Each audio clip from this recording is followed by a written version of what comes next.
আজকে নিয়ে চলে আসলাম তোমাদের জন্য আবারও একটি অ্যানিভার্সারি কেক ডিজাইন। নমস্কার বন্ধুরা, জিরানিয়া থেকে আমি তনুশ্রী, একটি ছোট্ট হোম বেকার। আর আজকে যে কেকের ডিজাইনটা করছি ওটা ছিল একটি অ্যানিভার্সারি কেক ডিজাইন চকলেট ফ্লেভারের মধ্যে। আর এটা ছিল একটি বেন্টো কেক।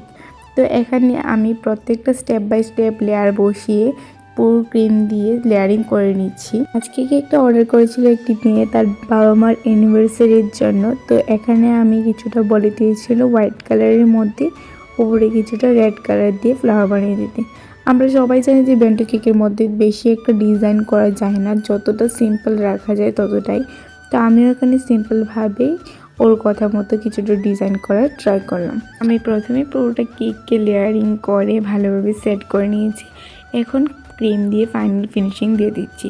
তো কথা বলতে বলতে এখানে ফিনিশিং হয়ে গেল কমপ্লিট। এখন আমি এটাকে বেন্টো বক্সের মধ্যে ঢুকিয়ে দেবো। অ্যানিভার্সারি কেকগুলিতে রেড কালার না থাকলে সেই অ্যানিভার্সারি ব্যাপারটাই আসে না, সেই জন্য আমি রেড কালার দিয়ে এই ফুল ফ্লাওয়ার ডিজাইনটা করে দিলাম। এখানে ডিজাইন হয়ে গেল কমপ্লিট। দেখা হচ্ছে আবারও একটু নতুন ডিজাইন নিয়ে। তো তোমরা যারা যারা নতুনভাবে কেক ডিজাইন করে নিতে চাও আমার কাছ থেকে, অবশ্যই যোগাযোগ করতে পারো। আমার লোকেশন জিরানিয়া। বাই।